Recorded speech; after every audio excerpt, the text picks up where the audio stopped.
Hello, everybody, and welcome to this week's episode of Hard Claim with Viva La Sam. I'm Sam, and this is a show where we talk to people who play Blood on the Clocktower and get their player perspective of the game. Joining us this week is Avery. Thank you for joining. Of course, of course. No Yeah, place I'd rather be, Sam. excellent. Well, we do have an opening hard claim question we like to do. So you've had us load in. This is 7 Gondolas in the Venetian Lagoon by Bunny and yourself. I've never seen this script before, or maybe I haven't, forgot. But I told Nina, I'm not surprised, but this looks pretty fun. But y'all tend to write a lot of good scripts. You all and Sabanite, I see a lot too, and yeah, Well, I think the thing of it is that we write a lot of shit script. Are we allowed to swear here? yeah, This is a yeah. swearing pocket. Okay, great. That's fine. I should have asked that before we went live or started recording. Worst case But scenario, we'll have Nina fix it. yeah, Nina, you just fix it. Do all your magic. Um, we read a lot of bad scripts. For the longest, we had an event on a server called Monday Monday, the three of us, and every week we would write a new script and play an old script as well. And we've written a lot of bad scripts that way. We've also written a lot of good scripts that way. Um, so we don't do that as much anymore. We still do Monday Monday, but we don't do as much of the script writing anymore. This script in particular was written when Oho first came out because Oho is my favorite demon. It's been my favorite demon since I first saw it, first played with it way back when, before it wasn't even real yet.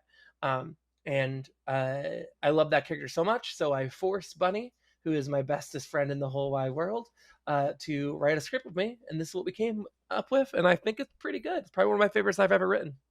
Excellent. I do like Oho a lot, and I do plan on talking about that later. Mhm. So we'll get there. But for now, I've sent out some tokens. You've drawn the Serenovus token. I Uh, have. yeah, so in the night, I would tell you that your fellow minion is in seat 12. Your demon is in seat 2. So the nice little line there. So with that said, what would you do? What would you do with your Serenovus ability on the first night? Ooh, on the first night, it is interesting and it depends, and I don't know if I can give you a good answer. I will tell you first and foremost, I would never target one of my evil team.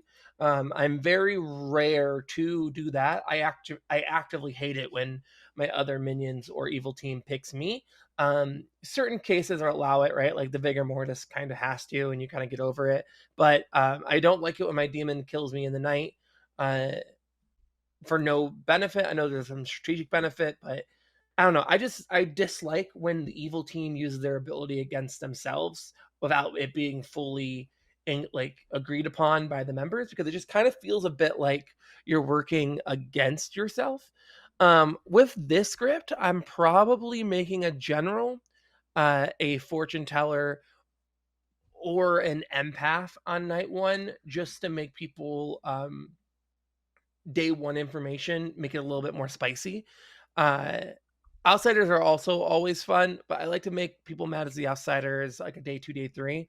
And it really depends on who is in the game, because if it's someone I know and I'm really close with, I will Sarah lock them as probably something like the gambler or the grandmother and just keep them mad because, especially if they're a very good player, uh, getting people out of the game via Sarah madness is always fun. Yeah. And so then, let's say it's day one, and say we're talking. I'm not on your evil team, but you're just talking to somebody random. What would you claim on day one? Good point. Depends on the day you get me. Probably general, because if it's on the script, I do like to bluff a general, good, evil, or otherwise. If I'm a traveler, I'm probably bluffing general. But if I have the bluffs, like because I'm sitting next to C12, so I'm probably gotten the bluffs. I Mm-hmm. might take a bluff. I might do that, especially if it's goofy or fun.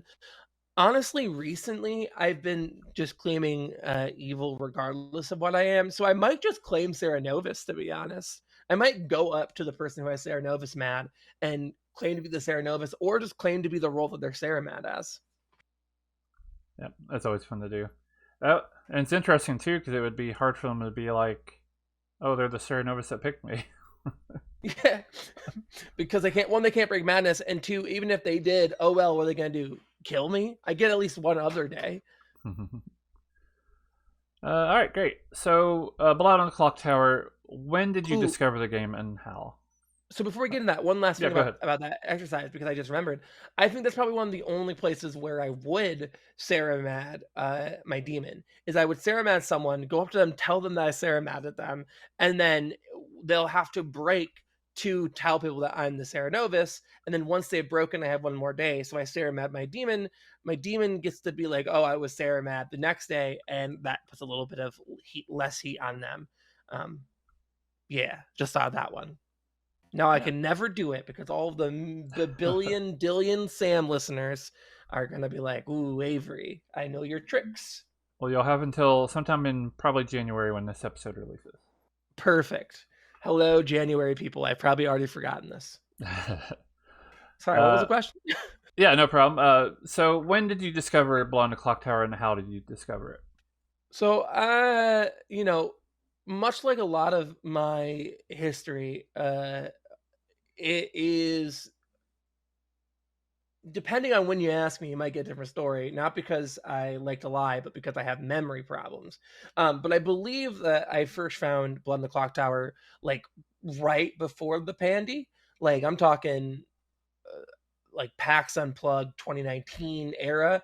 I didn't go to PAX Unplugged that, but like the December, November, January of that time. I think I saw it once, didn't get the appeal, and forgot about it until like November, December 2020, uh, when I fell in love with Blood in the Clock Tower. I saw a Twitch stream uh, by Mr. Benjamin Burns. And this was right when Capelli and um, my good friend and yours, Tyler, were the Sunday stream hosts. And I started watching the Sunday stream religiously, started watching the Thursday stream religiously, watched the Wednesday stream. Any stream I could get, got it. And then early 2021, like January, I joined the unofficial. I played a bunch of games on the unofficial. Gonna leave that there. And then I joined Connecticut, which was my home for a long time. I'm not from Connecticut, but that server was the first place I like super fell in love with it. I started playing Connecticut a whole bunch. I got on their stream. I then got on the TPI stream because I was a board game Twitch streamer at that point. I was part of a board game collective called the Tabletop Live Network. Very great stuff. If you like board games, you should watch their streams. They're perfect. I love them to death. And then so when I was invited as part of like a charity game to be on a mega stream, and I just never left. And now here I am. Do you remember what your first game or several games were like? Yeah, the first games, they weren't like rememberable. I enjoyed it because I love this game. Like at my deep core, this game is a game that has captivated me in a way that I can't really explain. I wish I could. Um, but I'm not some philosophy person like Milk and Sincerity are. I just kind of say words and hope people understand me. I do remember that the thing I wanted, the thing I knew is I wanted to play this game with a consistent group of friends, and I didn't have that at the time. But I playing my first 20, 30 games on the unofficial, there was times where for about a good month in the first few months of January where I was playing this game maybe 16 hours a day. Like I was spending all my free time playing this game, and I was like, yeah, this is fun, this is good, this is great, but I need like the I wasn't getting the full effect because I was just playing with random people and some people didn't really gel with me. And, this was very early on in my coming out story as a queer person. And, if you've never heard me before, I don't know why you're listening to this podcast. Maybe Sam has that out of town reach, as we say in the wrestling business.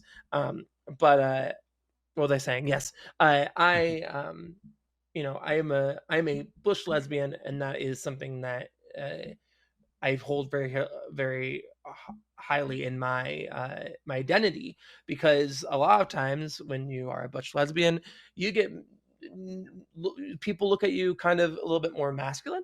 And so I was getting misgendered a bunch. I was getting, hate speech because of who I was, and that has continued throughout my career and this stupid little hobby that we both share.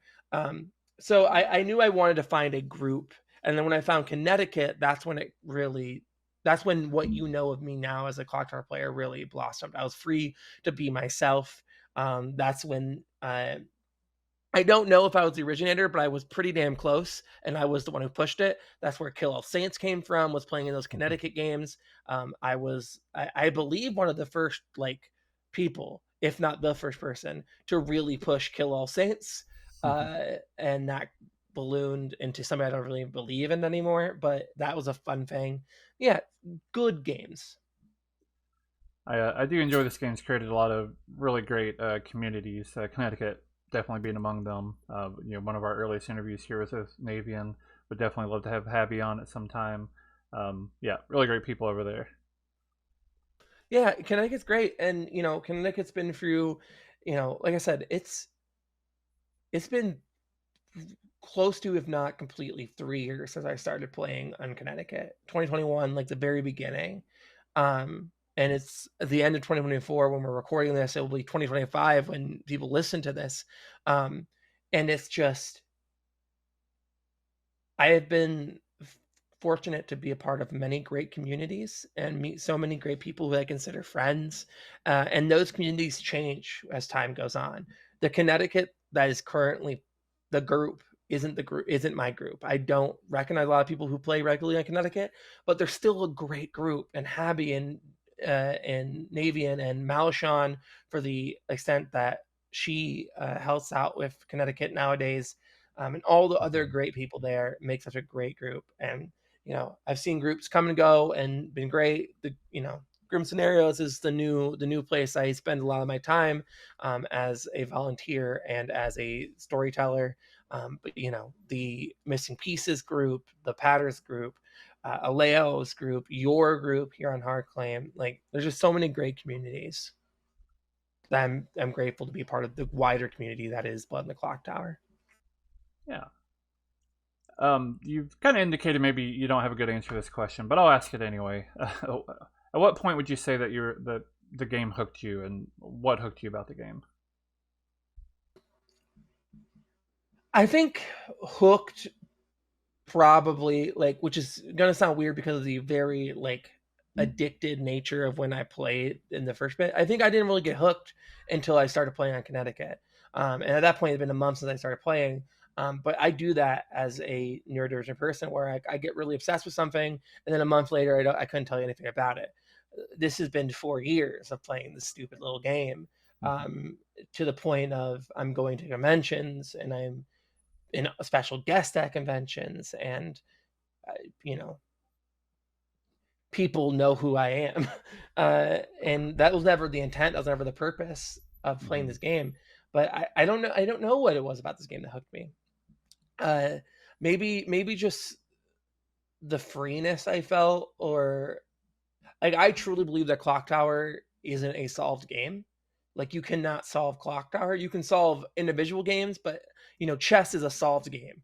Every single outcome you can do, every single maneuver you can make in chess, there is, no matter how obscure, a response to it.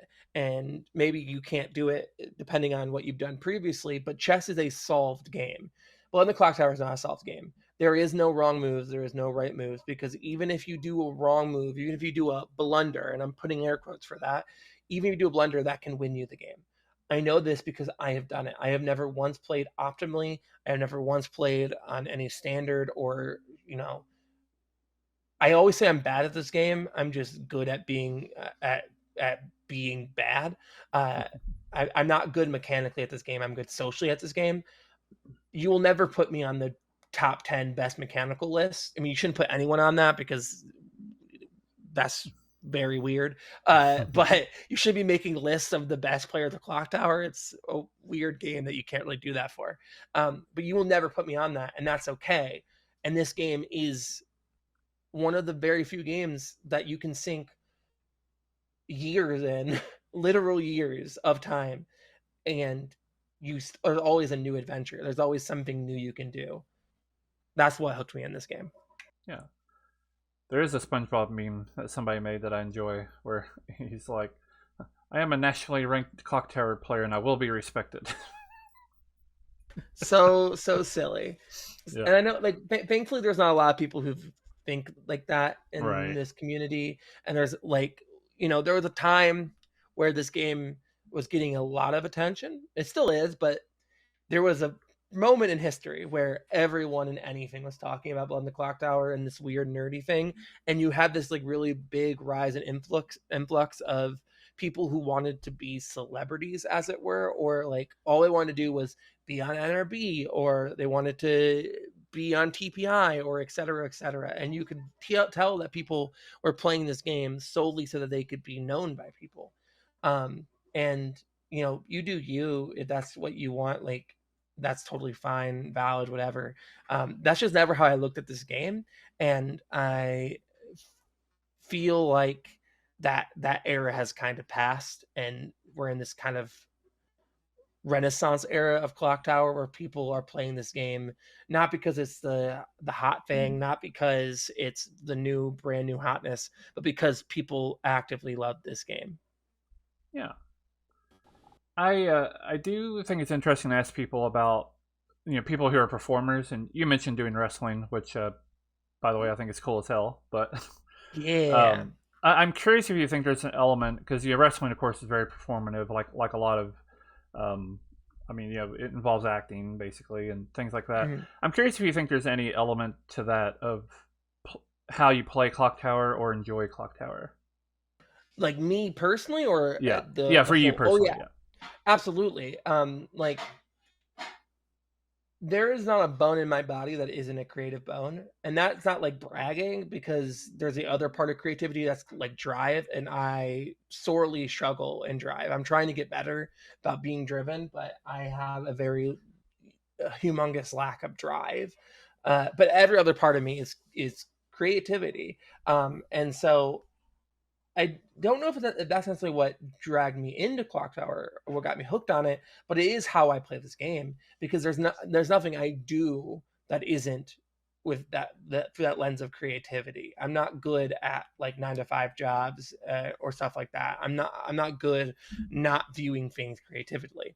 So I think there is a part of how I play Clock Tower, and like the fact of like the acting, and I'm a comedian.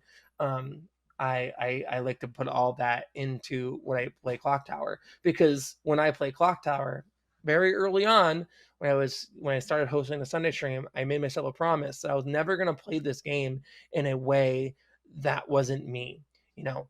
And that's caused some problems. That's caused some good things too. But I made myself a promise that I was never going to change how I played this game because I was on stream, or because people knew me at convention. Like, I was always going to be myself. And to be myself is to be creative, and to be ridiculous, and to be obnoxious, because that's just who I am as a person. That brings up another question I like to ask people who, are basically prominent people on streams and in the Clock Tower community about how you see yourself, playing in front of a audience, sometimes a large audience, and if you maybe think of some responsibilities in that regard. I I don't think about it unless I have to. Like, obviously, the the fact that people enjoy watching me play Clock Tower is something I try very little to think about. But the fact that people do that and enjoy that have meant that I've been put in positions of power, as little power as that is, not much, but positions of power where I do have to think about that. As the host of the Sunday stream, I do have to think about like, the being in power bit, and the making sure my players are having a good time, and making sure any player conflicts I'm aware of and I'm in control of. it does put me in a weird position when I go to conventions and people know all these things about me because I put my full self in and I don't know them. And, you know, I'm very me in every way. I'm a very flirty person, just who I am as a person. And that's put me not in weird positions, but like just in like in the back of my head, I'm like, oh yeah, these people know who I am, and it's weird. Like the whole power thing and the whole being a celebrity, air quotes, because I don't view myself as one, is so weird to me because I never wanted that, which might sound weird to some people because like all I want to do is creativity. I want to be a musician. I am a musician, but I want people to hear my music. I was a professional wrestler for 4 years, and I wanted to make money off of that, which meant people are going to know who I am. Like I'm a comedian. I go out to shows. I just did my first feature show. Like Yeah. I'm doing all these things, and the question is, why do I do them? Is it because I want people to know who I am? And my answer is no, but to do them in any way to make money, you have to have people like it's a weird catch 22 of creativity where in the perfect world in Avery's utopia, everyone would be able to create and people would be able to see your creations for free. You could just walk into a music studio, record an album and post it, and then anyone if they wanted to could listen to it. And I wouldn't feel obligated to have people listen to it because I didn't need them to listen to it to make more music. Uh, but that's not the world we live in. So I am probably like the biggest candidate for celebritydom who doesn't want it, right? Because all I want to do is people to love my art. But to help people love my art, I have to get people to see my art, and therefore I am stuck in this loop. Um, I didn't think that people knowing who I was going to be because of a board game. That's for certain. I thought maybe wrestling would kick off before board games would kick off, but I get the immense pleasure and privilege is really important to me. Privilege of being one of the co-hosts of the Sunday stream. Me and Emma, we've gotten to this routine for the last 4 months where every other week I host, then she hosts, and I host. So 300, 400 people on a weekly basis tune in and watch my stupid face play this stupid game. And that's fucking weird. Like, that's the weirdest thing that anyone has ever said. So, yeah, I don't know if that answers your question. I'm not even sure what the question was, to be honest, after talking for the last 5 minutes. It's fine. But yeah, it's weird. And I don't know. I don't, like, the power and the importance of it all is my least favorite part. Not to say that I don't interact with it because I have to, because I like I want I want everyone who plays in my games to feel comfortable, whether that's on the stream, whether that's on Monday off stream, whether I am, you know, visiting my partner in New England and we just kipped on over to you know their local games in Portland, Maine, where we tend to go. Um, and I'm storytelling for them. I want everyone in my games to feel like they are heard and they're important because that's what I want to feel like when I'm being story told to. Yeah. I think in most of these questions really is just jumping off points. I mean, really, at the end of the day, this podcast for me is just talking Clocktower because that's what I like to do. Well, you found your very good guess because I will run into tangents and rampages. Don't you worry. It's all good. So speaking of in-person play, I do like to ask people too about, especially because some people start in person and go online. Some people go the other way. So I'm curious how long it was before you were able to play in person. So I think technically I played in person the very first time Oh, I was right. introduced to it, but I don't remember it, so I don't count it because it's not reality. Um, I didn't play in person for over a year after starting playing. My first time I ever played in person, ever, was in like September or October of 2021 when a bunch of people from Connecticut did a little mini festival in a Airbnb in Connecticut called Love Fest. We got like 20 people together who had never met in person, people from Australia, people from Canada, me from all the way in Chicago. Like we all came to Connecticut and we played. It was my first time playing in person. And if you know your Avery lore, which if you do, you're a psychopath, but if you know your Avery lore, you know Was it 2021 or 2022? It was one of those times. I can't remember if it was 2021 or 2022. Um, it was it was 2022, not 2021. I apologize, and I know this because if you know your Avery lore, I started hosting the Sunday stream January 2022. I had been a host for TPI without ever playing the game in person, and I always find that a fun fact. How do you feel about the differences between playing online and in person? I think they're over exaggerated. I don't think they're as different as people say they are. Um, they're not different games. They're the same game. Uh, I think that when you're playing in person, it will forever be a different atmosphere depending on where you're playing in person. Um, like I know some people like to say that Clocktower Online and Clocktower in person are two different games. But I disagree with that heavily because I think if you're playing in a home with your friends, that's a lot of very much same experience than it is playing in person or online. Like playing in your home with people you invited and playing online with a friend group is the same to me. Pretty much none like there's no difference.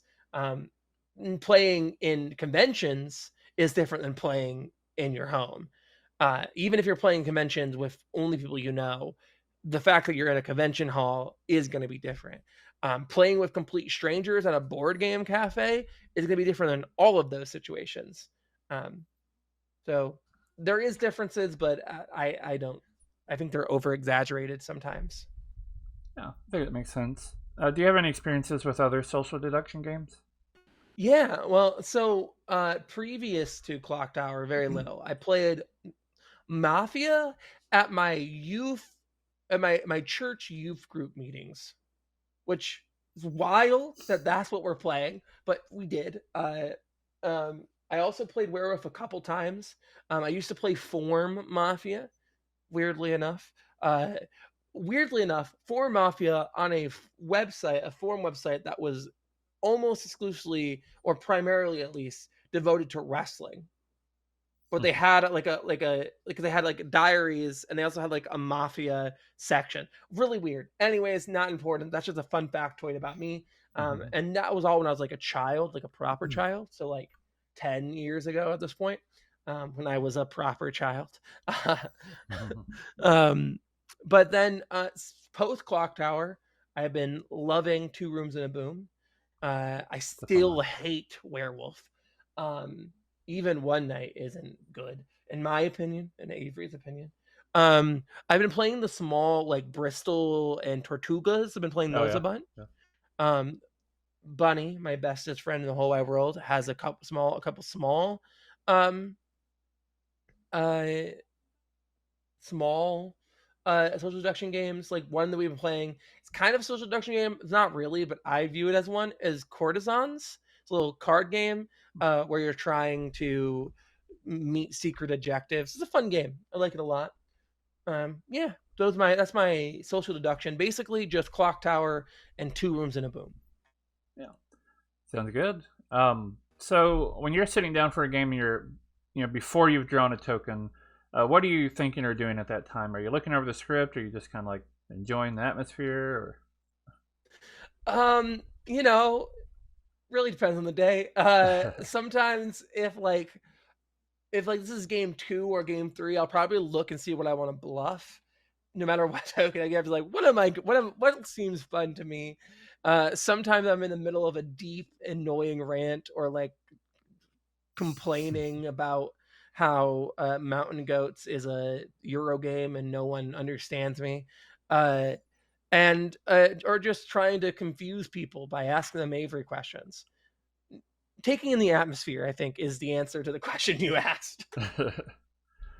uh, and for anybody who, for some reason, may not be familiar with you, what is an Avery question like? Oh yes, Avery questions. So this started because I was bored in like 2020. So I would just ask people what their third favorite random thing is, normally based on what like conversation was. So I would in this conversation, I would ask you what your third favorite atmosphere is, and contrary to popular belief, this didn't start off as a tactic for Clocktower. That's just how I think about life. I think a lot about in third favorites because if I want to get to know somebody, I want to know the third thing that they would want to do. Like, yeah, knowing that if you had your choice, you'd be eating Indian food tonight is great to know about someone. But what if the Indian place is closed and I really want to get you a surprise dinner? Okay, so I know your second favorite thing is tacos, but I'm allergic to tacos. So what can I get you for, if those two options were off the table? Oh, your third favorite thing is Chinese? Great. Let's get some tofu, Like that's just how I live my life for years. And then with Clocktower, I started doing it.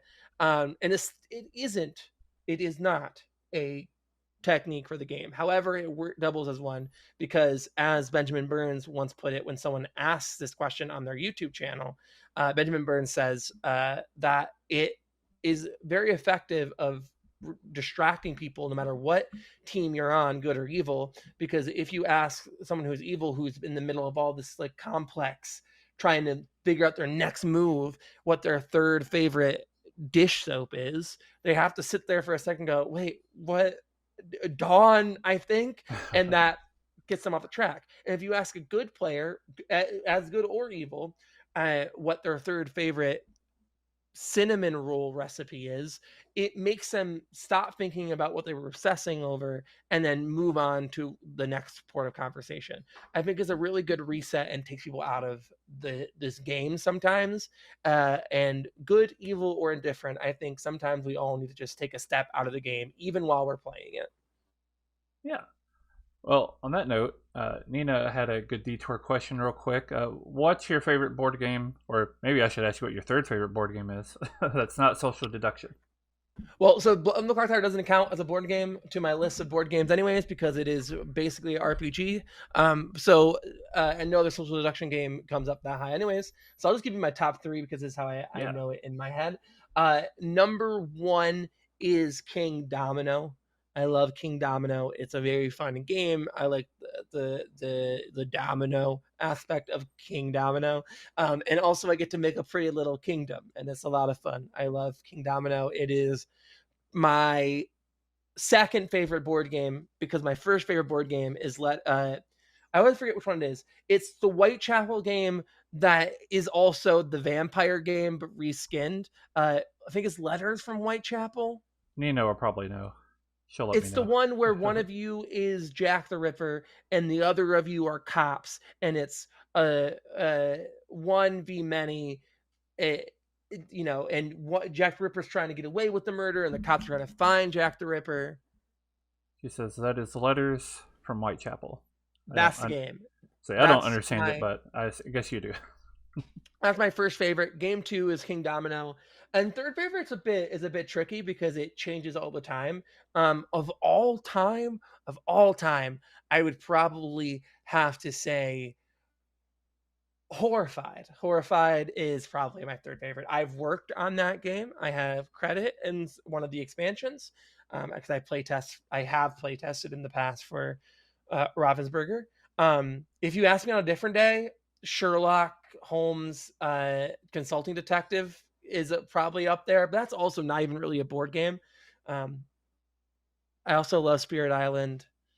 I love too many games. Those are my three. My three are Letters from Whitechapel, King Domino, and then Horrified. There you go. Nina said she'll bring, I think it's the Letters from Whitechapel to Final 3 Con. Y'all can play it. Yes, let's go. And yeah, definitely do that. I was going to pimp out the convention I'm going to be at in literally a week, but this won't be released by then. Yeah. All right. So thinking back to Clocktower again, because this is a Clocktower podcast. Yes. So let's say you do draw out your token. Do you prefer that it's blue or red? Irrelevant. If I am a townsfolk, I would prefer to be a townsfolk that gets ongoing information, because sometimes I am not the most believable person, and I find that if I have active information, I can fuck around more and find out more because people will be like, well, we have to like interpret your information at least and then ignore the bullshit I'm doing.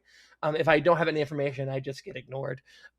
So if I'm a townsfolk, I want to be an information one. If I'm a blue token, I want to be a townsfolk. I don't like Outsiders as much as my friends do. Bunny is like a big super fan of Outsiders. They're just not my bag. Some of them are great. Most of them I find are just like more game mechanics, less you're actively playing the game sometimes. If I'm a red, I want to be a demon. I do not like being a minion. I feel like I have more pressure when I'm a minion. I feel like I can't be as goofy when I'm a minion because if I mess up, then my whole team messes up. If I'm the demon, I'm in control. I'm the one to blame. Even, no matter what my minions do, I have the final say. So if I mess around and the only one getting hurt is me, I feel more confident as a demon. Um, so yeah, that's my breakdown of what I want to draw. Great. What kind of characters do you like to bluff, whether you're good or evil? All mainly my favorite character. So I like bluffing as general. I like bluffing as mayor. I'm just looking at this script. Grandmother's always fun, but not in the script. I like bluffing whatever. I've been bluffing a lot of evil characters recently. I love bluffing DA as the pacifist. It's probably my go-to bluff as the pacifist. Um, I love like claiming to be the lunatic or the demon in like specifically Zombool games Mhm. because what are they gonna do? Kill you? I think my if to answer the question, to actually answer the question, is what do I like to bluff, good or evil?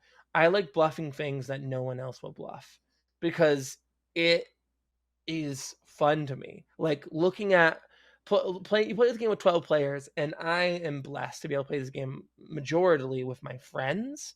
Um, so I know them pretty well. Like when we're recording this is a Sunday, so I am going to be hosting the TPI Sunday stream tonight. And on the list of people playing tonight specifically are like Sabanite and Milk and Resnora and Malishon and Sincerity. And I know those five people so well. I know what they're gonna do. I know the stupidity that they like and they don't like. And so I can try playing the game as them and then going, what wouldn't they do? And then doing that is so much fun. Yeah. So we're primarily focused on playing the game, but you Yeah. have mentioned general a few times, and I do know as a storyteller you run general in a pretty unique way. So I was curious if you would talk about that for a little bit. Yeah. So I think the cool thing about General is there, as far as I'm aware, not like no one runs General the way it's supposed to be, right? General reads each night you learn which the alignment the storyteller believes is winning, good, evil, or neither. So if we're running General uh, rules as written, you would only ever say those three things. But if Hmm. you play in person, you're never just getting thumbs up, middle, or thumbs down. You're getting, wibble wobbles. You're getting one time I had Afro lift me into the air because Afro is one of my friends who wasn't playing the game, so I could give the good play the general super good. Once I to give super evil, I picked it up, drove it into the my thumb into the ground, and then elbow dropped it, just so they understood. Like, and people love that shit. People love like the. And if you're playing online, you're always getting what? You're not getting 3 stars. You're getting 5 stars. They're giving you slightly good, slightly evils. No one runs general correctly, air quote. So I figured if I'm giving you not correct general information anyways, and I'm giving you 5 stars, let's be goofy with it. So I give Avery scales with permission. I never force an Avery scale, but it is a 5 things that. So I would probably ask like people. My go-to is what's your third favorite hobby, and then whatever the hobby they say, I find 5 things related to that hobby, and then I transcribe it from evil to good with slightly evil, neutral, slightly good in the middle. So yeah, that's an Avery scale. Yeah, and I think it's things like that that really makes the game. Well, it's not specifically those that make the game unique, but people can put their own touches, I guess you could say, on the game, and Yeah, like you said, something that'll stand out and people will people will remember it and love it. Yeah. yeah. I mean, this game's about having fun, right? And like, I try to be very consistent with my general information and my fisherman information because sometimes those characters can be hated on because it is storyteller add like agency, and I hate storyteller agency in this game. um it's why characters like the atheist are probably my least favorite characters like that change the game are my least favorite, which is weird because my favorite character of all time is the general, which is the storyteller agency character. But I don't know, I pride myself at being a very consistent storyteller, that you can, if you play enough with me, you can learn what a general good means or what I think a general evil is. And I just want people to have fun. And I think people have a lot of fun when I get to tell them 5 things about their favorite hobby. Yeah. So this script has, both Serenovus and Mutant, just like Sex and Violence does. So I do like to ask people what are your thoughts on madness in this game? I love madness. It's one of my favorite mechanics. I think a lot of storytellers don't do madness right, but those people will tell me that I don't do madness right. I'm really, as a player, I love playing around in it. I love pushing my storyteller to the breaking point. And as a storyteller, I'm super strict so that players like me don't get a big idea. Madness is one of my favorite mechanics. If you look at my scripts, you'll find that pretty much one in every 3 script will have the full madness package. This doesn't have pixie, which I'm surprised about. Normally I love throwing a good pixie on here. um but Mutant and Serenovus are beautiful, beautiful souls, and I love them to death. Yeah, great. I guess a side story for myself is I have played on the Sunday stream, of course, and have been executed by you, but after being mad as a Serenovus. Um, I think I personally disagreed with it. It's probably the hardest I'd ever tried to be mad at something. Well, so remind me what it is, because I don't It remember this. was I was supposed to be mad as the alchemist, Mhm. which is I feel like a tough one to try to be mad as. It So I is. decided to try to be that I had the witch ability, and I told somebody, "Oh, I picked you as the with the witch ability," and or no, I picked myself. I don't know. I think as I picked myself, Mhm. and then I nominated, didn't die. I was like, "Oh, I don't know why it didn't work," and and then I got executed. There was also somebody else had been executed yesterday. Um, Yeah, so I yeah, think the interesting thing with madness is like, uh and I know there's not a philosophy that a lot of people hold, is the thing about storytelling is the thing about this game is consistency. Like, I think with madness is a lot of like, you have to be mad as that you're doing the thing. And in that instance, if someone is saying, "Oh, I am the witch," that's not necessarily even be necessarily mad as the alchemist, which is what people are supposed to be mad as. right, yeah, yeah, Um, and then yeah, I don't know the exact the reason why I did that exactly, but I don't know. I like madness. I think yeah. it's a fun mechanic to debate with storytellers, and I think for the most part, even if you don't agree, it's pretty easy without most. Sometimes there's edge cases, but you can be like, okay, I can see why the storyteller executed me there. Um, yeah, Yeah. Mutant especially. From the player perspective, the most important thing to me is I didn't think you were just fucking me over. You're doing storytelling. I understood why you did it. I disagreed with it, but Yeah, I'm not and gonna.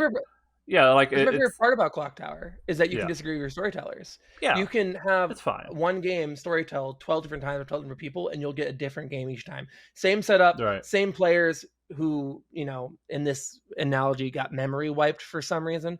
But you get what I'm saying. You could put me in a game, you in a game, Bunny in a game, Sabanite in a game, Emma, Milk, all different games with the same characters, because the storyteller is a player.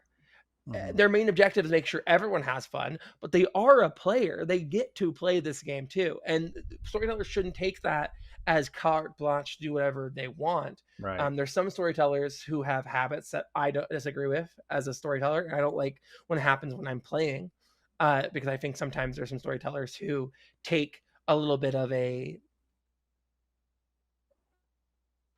they take the fact that they're a player a little bit too seriously and too on the nose and do unfun things just because they want to. And that's Hmm. never good. But yeah, yeah, storytelling is an art form that no one will ever actually master. Yeah, and I guess I bring up that story as a combination of uh, one, I think you were storytelling in earnest, so not a problem for me. And two, if you're a player, be kind to your storytellers, even if you disagree with them. It's going to happen. It's fine. Be nice to Yeah. them. If you do have a problem with it, talk to them afterward. Have a polite conversation. That's fine. I think that is a good lesson for Clocktower in general, Hmm. because like obviously people can do certain things, and you are no one's entitled to forgiveness, no one's entitled to being seen there from their side of the story. Like if you do something, you're going to be perceived by other people. You don't get to choose how you're perceived. Um, but I do think that a lot of disagreements in Clocktower could just be talked out. And they're not. They're left to fester because we have this mentality, especially on stream, but in general, of, well, we play this game for 2 hours and then we go to the next game and we don't talk about that last game. And if you have problems, get fucked. Um, I'm glad to see there's been a rise of kind of talking after games in the stream space and in Yeah. non-stream spaces as well. Yeah. All right. I do have a section here that is one of my favorite sections. I like to talk about quote unquote divisive characters to see what people think Mm. about them. You've already mentioned one of them, but we'll get to that. But we'll start out first with how do you feel about Snake Charmer? Love it. It's one of Bunny's favorite characters. It's not that high up with me. I think that Snake Charmer is one of the casualties of SNV, which I maintain is the worst script with the best characters. I do not think Snake Charmer. I mean, not that it doesn't belong in SNV. It's just it doesn't shine there. I think the Alejo rule, the home rule, that it means uh, you go first, so that way Storyteller or minions and demons don't learn each other immediately. So if a snake charmer picks the demon, it's less cruel on the evil team. Um, I think that should just be in the character. But besides that, I think it's a wonderful character that has its place on certain scripts and doesn't belong on other ones. Yeah, fair enough. And to do a little bit of a detour, because I should have already asked this and just forgot. So you just kind of talked about Sex and Violets. How do you also feel about both Trouble Brewing and Bad Moon Rising? So objectively, Trouble Brewing is the greatest thing that was ever created for this game. It is the perfect script. It is the best script objectively. Nothing can objectively make Trouble Brewing better. My favorite base three is uh, Pies Baking, which is Trouble Brewing plus Marionette plus Cannibal plus Noble. Get rid of the Investigator, get rid of the Undertaker. Marionette's one of my favorite characters. I love Marionette. I love Pies Baking. Onion Baking is whatever. Pies Baking is where it's at. Um, BMR is probably my second favorite base three, followed by Trouble Brewing, then S&V. I love BMR to death. Uh, the way I look at the base threes, it's Trouble Brewing is the greatest thing ever made. BMR is the best script with the worst characters, and SMB is the worst script with the best characters. Excellent. All right, going back to some divisive characters here. Yeah, How do you feel about Politician?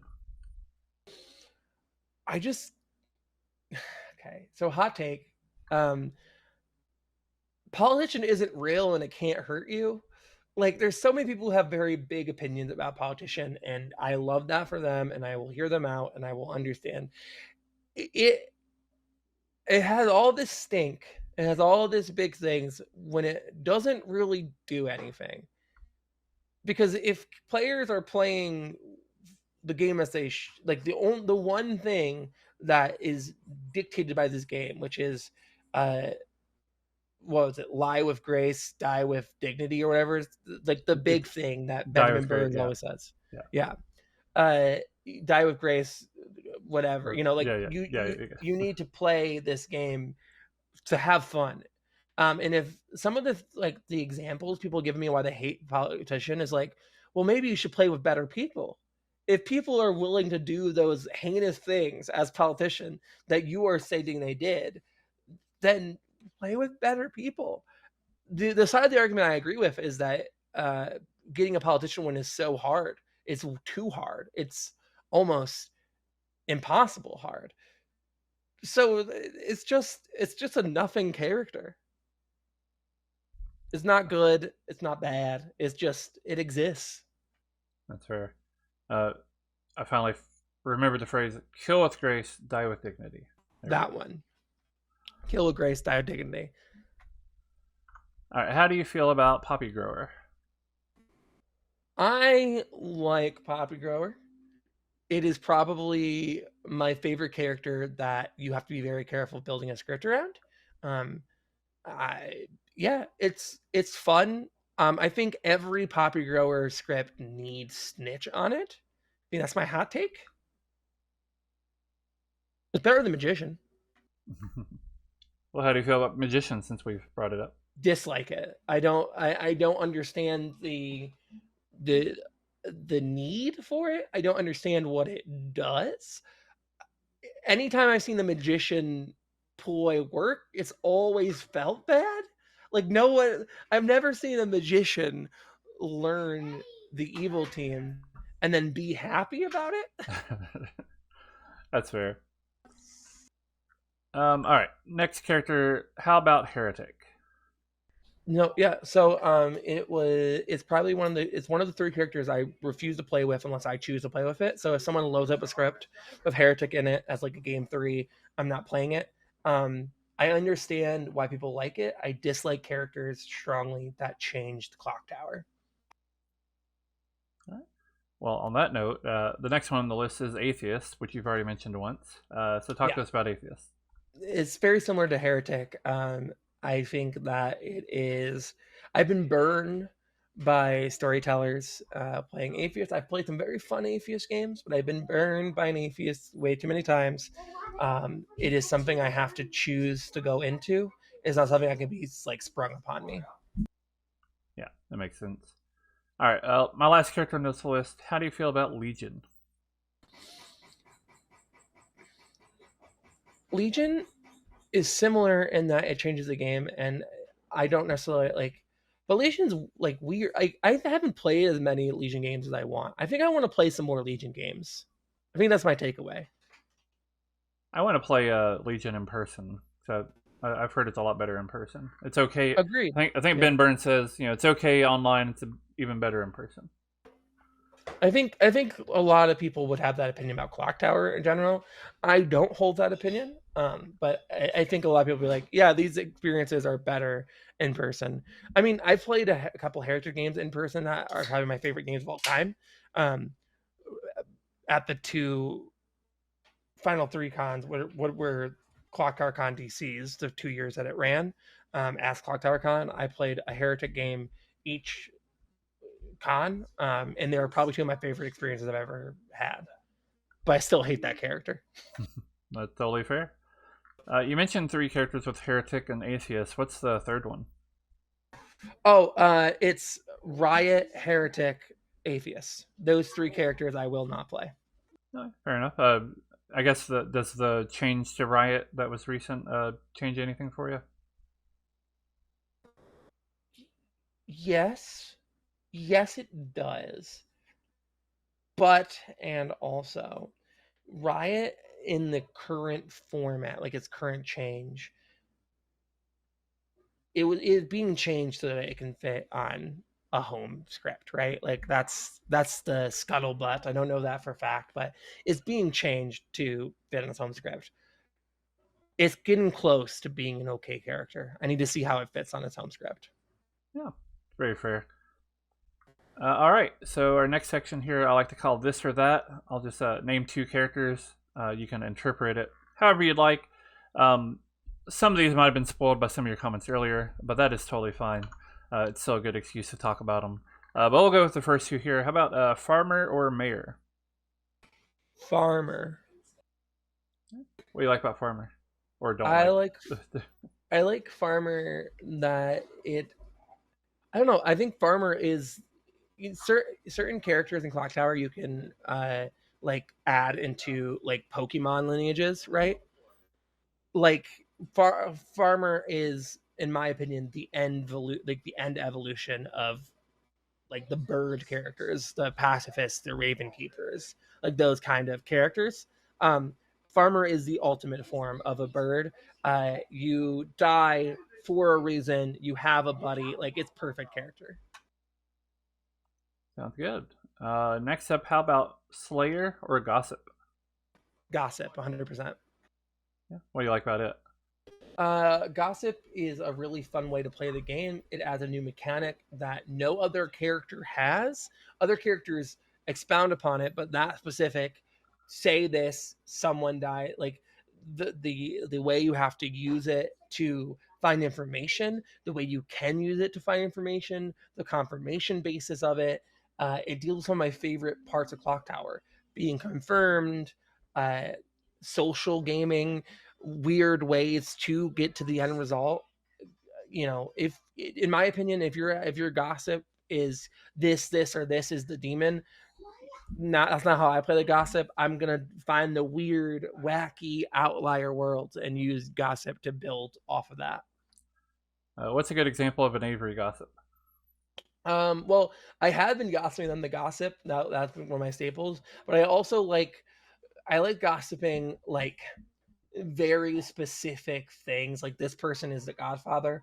I also like gossiping things like, if uh between me and my two neighbors, the noble would get a the noble would get a this would be a valid noble line, stuff like that. Next up here we have a Barber or Butler. Ooh, two characters I don't care about. I know there's a big Butler contingent, and I know there's a big Barber contingent. I think out of the two, I'd probably say to pull is Butler because less stress, but to storytell Barber, Barber is a lot of fun to storytell, in it my is. opinion, anyway. But yeah. Yeah. But uh, it's one of those yeah, outsiders that I don't like, which are like you are not playing the game is playing you. that makes sense. I feel like you might feel similarly about the next two. But how do you feel about Saint or Klutz? Saint all the way. I like Saint a lot, which is fun because my partner, one of my partners, my primary partner, hates the Saint. Dislikes TB because of how much she hates Saint and Spy, No. like that kind of person. Um, but I love the Saint. I think it's better than the Klutz. I think they do very similar things, but I think Saint is better. Um, it's also probably the better bluff of the two. Although I have been bluffing Klutz a lot as a demon recently. Yeah, great. All right, next two here. How about Baron or Devil's Advocate? Baron, because it's the most take off your hat, do nothing character. You have already done your thing. Now you get to just cause some chaos. And if I want to be a minion, if I have to be a minion, I want to be the Baron. Great. How about Marionette or Summoner? Marionette easily. I had to think about it because Summoner has kind of I like Summoner. I don't get to play with it enough. But Marionette is one of my favorite minions of all time. Not my favorite to play, but is one of my favorite. I think every script should have a Marionette on it. Um, I am told that I'm wrong. People tell me that it's not good for new players. I disagree. Put Marionette on TB and let that be the first time someone play Clocktower. Just strings pulling. Play basic string pulling. That should be everybody's first experience with Clocktower. Summoner always, I don't know. I feel like my story of Summoner is interesting because the first time I played it was before it was properly released, and I did get to win with it. And then when it actually released, I got to play with it, and that one didn't go so well. To the point that Ben said, "Well, we can't use this game for YouTube," because I died on day two. Mm-hmm. But I do like the character though. For me, it's a fun. I don't know about puzzle, but it's fun to just kind of try to get a sense of the Grim ahead of time, and then Yeah, choose where you want your demon to be.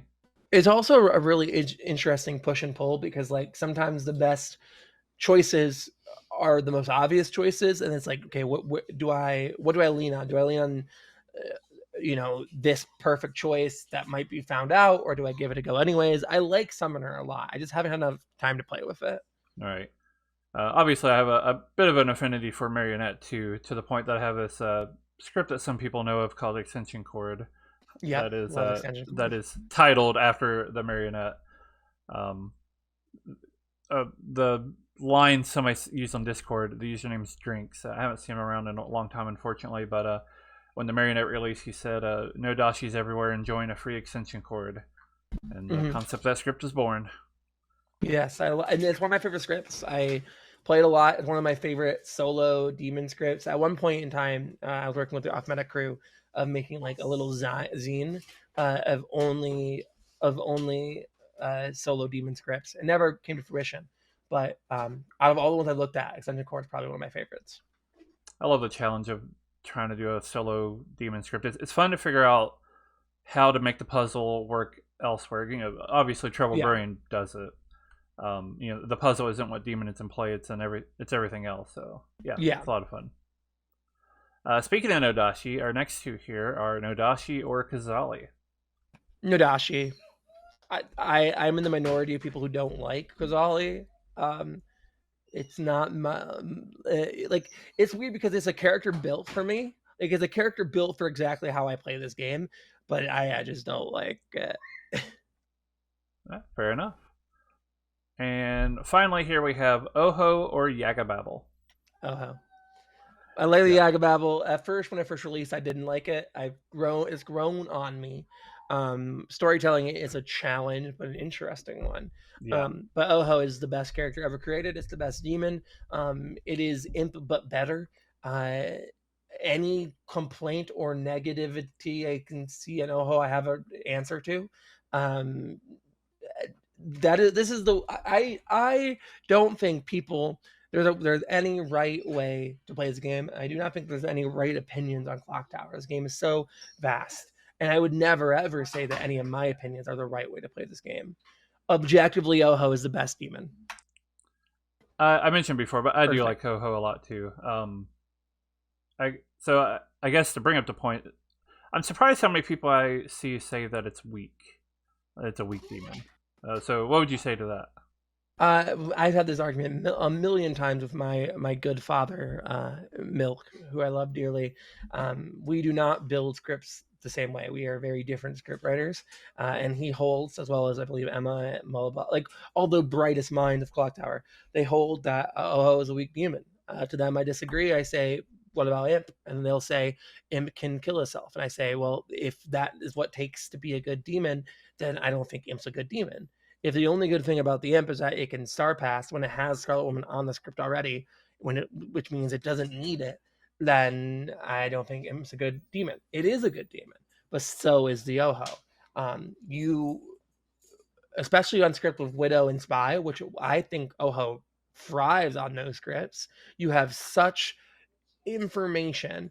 And with the Oho miss kill, like when it kills become arbitrary, if the Oho misses, you can gain so much information from just guessing something that you don't think is in play. You can learn so much information by you can break through pixie pairs, and you can break through uh double claims, and you can break through so much cool stuff with Oho.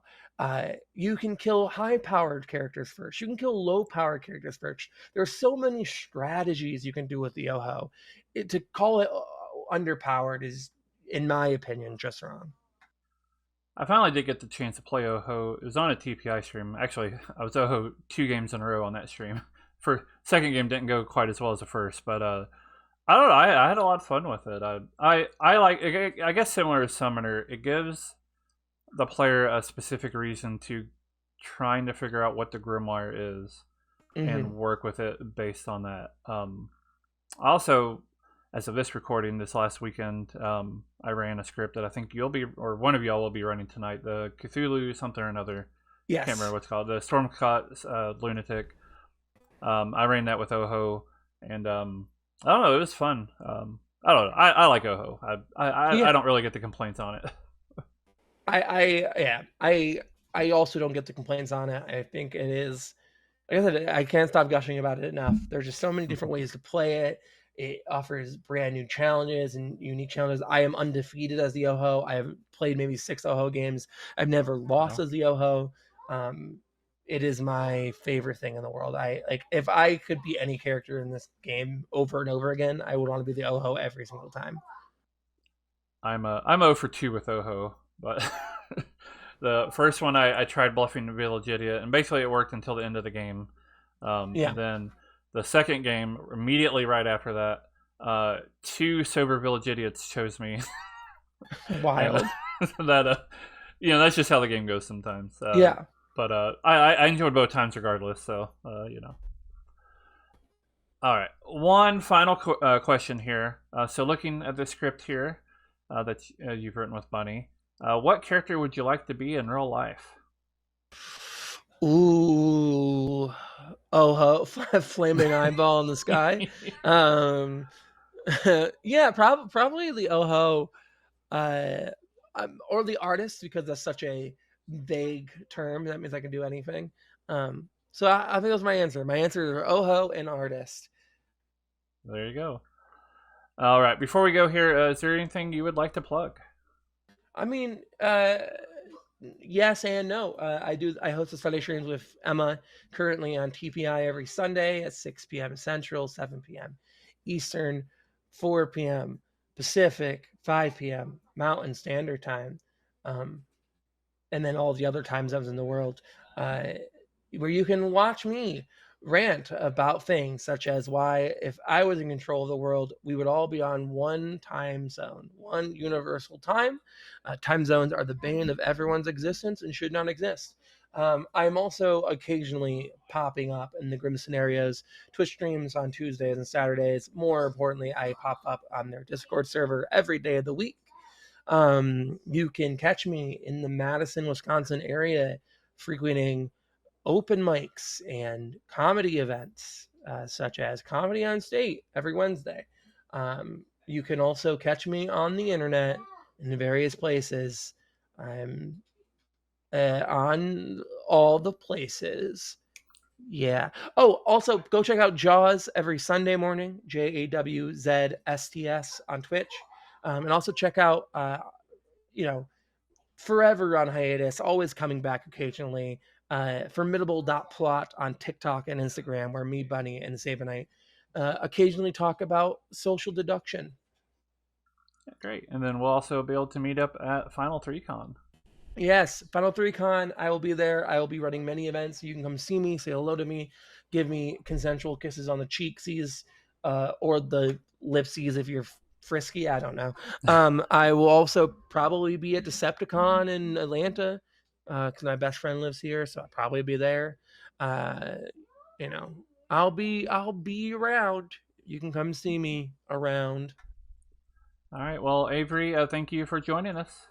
Yeah, thank you for having me. It's been lovely. Yeah. All right, and thank you all for watching. We'll be back next week with another episode of Hard Claim. Bye bye.